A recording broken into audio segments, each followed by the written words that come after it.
పార్టీకి అంటే తెలుగుదేశం జనసేన బలపరిచిన భారతీయ జనతా పార్టీకి ఇక్కడ ఎమ్మెల్యే అభ్యర్థిగా విచ్చేసినటువంటి సుజనా చౌదరి గారికి సందర్భంగా ప్రత్యేక అభినందనలు తెలియజేస్తా ఉన్నాను.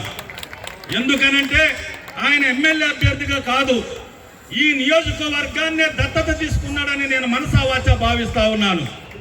ఇప్పటి వరకు అభివృద్ధి లేని పశ్చిమ నియోజకవర్గాన్ని సుజనా చౌదరి గారిని గెలిపిస్తేనే ఈ నియోజకవర్గం అన్ని రంగాల్లో అభివృద్ధి చెందుతుందని కూడా సందర్భంగా నేను తెలియజేస్తా ఉన్నా. సుజనా చౌదరి గారితో నేను ఎప్పుడు మాట్లాడి ఉండకపోవచ్చు, కానీ ఆంధ్రప్రదేశ్ రెండుగా విడిపోతున్నప్పుడు విడిపోవడానికి వీల్లేదు, అందరం కలిసి ఉంటేనే ఈ రాష్ట్రం బాగుపడుతుందని మొట్టమొదటిగా కంకణం కట్టుకున్న మొదటి వ్యక్తి సుజనా చౌదరి గారు. అంటే ఆయన్ని ఇందిరా పార్కులో నేను కారం శివాజీ కలిసి ఆయన ఆ రోజుల్లోనే మేము అతిథిగా ఆహ్వానించి ఆ రోజుల్లోనే ఒక పెద్ద సభ నిర్వహించాం. ఈ జాతి మొత్తం ఐక్యంగా ఉండాలని అభివృద్ధి సాధించాలని కోరుకున్న వ్యక్తి సుజనా చౌదరి గారు. అంతేకాదు ఈ రాష్ట్రానికి ఒక రాజధాని లేనప్పుడు ఇదే బీజేపీ పార్టీ ఈ దేశ ప్రధాని నరేంద్ర మోడీ గారు మన అమరావతికి వచ్చి ఇక్కడ అమరావతి పేరు నామకరణానికి భారతదేశ ప్రధాని నరేంద్ర మోడీ గారు వచ్చి ఆహ్వానించినప్పుడు ఆయన మొట్టమొదటిగా అమరావతిని ఒక పేరు పలికింది మోడీ గారి నోటి నుంచే. అలాంటి బీజేపీ పార్టీకి ప్రధాని ఈ దేశ ప్రధాని అంటే ఈ దేశం చిన్న చిన్న దేశాలు 40-50 లక్షల మంది ఉన్న దేశాలు సక్రమంగా పాలించలేని పరిస్థితుల్లో ఉంటే 140 కోట్ల జనాభా ఉన్న భారతదేశాన్ని పాలించగలుగుతున్న నరేంద్ర మోడీ గారికి సందర్భంగా మనం అభినందనలు చెప్పాలి. అంతకంటే ముందు ఈ 140 కోట్ల జనాభా ప్రజాస్వామ్య దేశంగా విలసిల్లగలుగుతుంది ఐకమత్యంతో అంటే బాబాసాహెబ్ అంబేద్కర్ రాసిన రాజ్యాంగం అని కూడా మీరు గుర్తుపెట్టుకోవాలి. అయితే ఈ రోజున ఇవాళ సుజనా చౌదరి గారు అమరావతి రాజధాని విషయంలో ఒక రాజధాని లేని రాష్ట్రానికి మళ్ళీ నడుము కట్టి అమరావతి ఉద్యమానికి ప్రాణం పోసింది సుజనా చౌదరి గారని గుర్తుపెట్టుకోవాలి మీరంతా కూడా.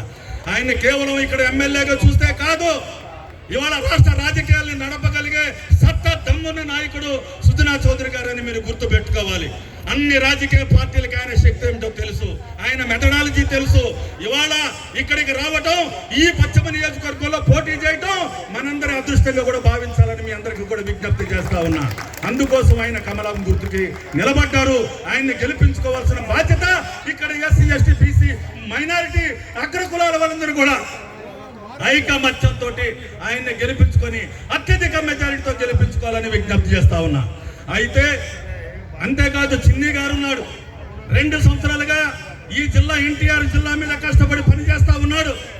ఆయన కూడా అత్యధిక మెజారిటీ కాదు 1,00,000 ఓట్ల పైన మెజారిటీతో చిన్ని గారిని కేసినేని చిన్ని గారిని కూడా గెలిపించుకుంటే ఎన్టీఆర్ జిల్లా కూడా అభివృద్ధి చెందుతుందని సందర్భంగా నేను తెలియజేస్తా ఉన్నా. అయితే మరి మాదిగ దండోరాగా మేమెందుకు మద్దతు ఇస్తున్నామంటే భారతదేశ ప్రధాని స్వయంగా వచ్చి ఈ దేశంలో అట్టడుగు కులాలకు దూరంగా భారతీయ జనతా పార్టీ ఉంటుందని అనుకుంటున్న సమయంలో తెలంగాణ రాష్ట్ర ఎన్నికల సమయంలో నరేంద్ర మోడీ గారు వచ్చి మాదిగల వేదిక మీద నిలబడి 30 ఏళ్లుగా మీరు చేస్తున్న సామాజిక న్యాయ పోరాటానికి నేను అండగా నిలబడతాను, వర్గీకరణ చేసి మాదిగలకు సామాజిక న్యాయం చేస్తాను, దానివల్ల మాదిగ ఉప కులాలు కూడా బాగుపడతాయని చెప్పి మనకి హామీ ఇవ్వటం వల్లే మనం ఇక్కడ మద్దతు ఇవ్వటం అనేది జరిగింది.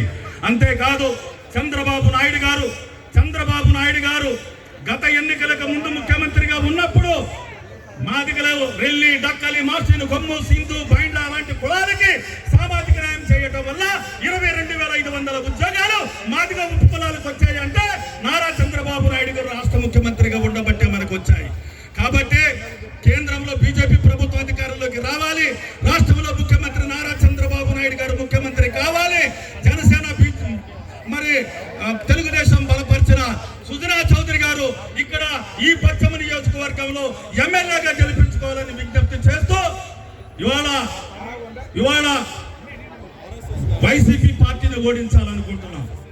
ఎందుకు ఓడించాలంటే ఆంధ్రప్రదేశ్ లో నా ఎస్టీ నాకు మాల మాదిగలు 2 కళ్ళు అని చెప్తే 151 సీట్లు రావడానికి కారణమైంది ఎస్సీ ఎస్టీ బీసీ మైనార్టీలు వేసిన ఓట్ల వల్లే. కానీ ఆయన జగన్మోహన్ రెడ్డి అధికారంలోకి వచ్చిన తర్వాత ఉమ్మడి సమస్యలన్నీ మర్చిపోయాడు. 27 పథకాలు, భారత రాజ్యాంగం ఇచ్చిన 27 పథకాలని రద్దు చేయటం వల్ల దళిత జాతులకే వ్యతిరేకంగా ద్రోహిగా మారిన జగన్మోహన్ రెడ్డిని ఓడించాల్సిన అవసరం ఉందా లేదా అని మీ అందరినీ కూడా ఈ సందర్భంగా అడుగుతా ఉన్నాను. అంతేకాదు నా ఎస్సీ అంటున్నాడు. ఇవాళ ఆంధ్రప్రదేశ్ లో ఇవాళ డాక్టర్ సుధాకర్ దగ్గర నుంచి మొదలుకొని కాకినాడ సుబ్రహ్మణ్యం వరకు దళితుల మీద దాడులు జరుగుతుంటే నేను బాధితుల పక్షాన నిలబడకుండా నేరస్తుల పక్షాన నిలబడి అనంతబాబు అనే ఒక దుర్మార్గుడిని పక్కన కూర్చోబెట్టుకుంటే దళిత జాతులకు మండదాని సందర్భంగా నేను అడుగుతా ఉన్నా. కాబట్టి దళిత జాతుల మొత్తానికి నష్టం తీసుకొస్తున్నటువంటి ఎస్సీ ఎస్టీ బీసీ మైనార్టీలను చులకనగా చూస్తున్నటువంటి దళిత జాతుల ద్రోహి, మైనారిటీల ద్రోహి కర్నూలు జిల్లాలో రైలు పట్టాల మీద ఒక ముస్లిం ఫ్యామిలీ కూడా, మైనారిటీలకు చెందిన ఒక ముస్లిం ఫ్యామిలీ పట్టాల మీద తలకాయలు పెట్టి చనిపోయిందంటే దానికి కారణం జగన్మోహన్ రెడ్డి. కాబట్టి జగన్మోహన్ రెడ్డి వస్తే, మళ్ళీ అధికారంలోకి వస్తే మనందరం కూడా బానిసలుగా బ్రతకాల్సినటువంటి పరిస్థితి వస్తుంది. ఇవాళ ఈ రాష్ట్రంలో బతకలేక, విద్య లేక, ఉద్యోగాలు లేక, ఉపాధి లేక, రాజకీయ అవకాశాలు లేక కూలి పనులు చేసుకునే మనం పక్క రాష్ట్రాలకు వలసపోయే ప్రమాదం ఏర్పడబోతా ఉంది. అందుకోసం ఈ రాష్ట్రంలో జగన్మోహన్ రెడ్డిని ఓడించడానికి ఎంతమంది సిద్ధంగా ఉన్నారో ఒకసారి చేతులు ఎత్తాలని మీ అందరికీ విజ్ఞప్తి చేస్తా ఉన్నా. అంతేకాదు మనందరికీ మంచి చేసే, మనందరి పక్షాన్ని నిలబడే ఇక్కడ ఈ ప్రత్యేకమైన నియోజకవర్గంలో సుజనా చౌదరి గారిని గెలిపించడానికి కమలం గుర్తు భారతీయ జనతా పార్టీ, తెలుగుదేశం, జనసేన బలపరిచిన భారతీయ జనతా పార్టీ అభ్యర్థి సుజనా చౌదరి గారిని గెలిపించడానికి మనసావాచ ఎంతమంది సిద్ధంగా ఉన్నారో ఒక్కసారి చేతులు ఎత్తాలని విజ్ఞప్తి చేస్తా ఉన్నా.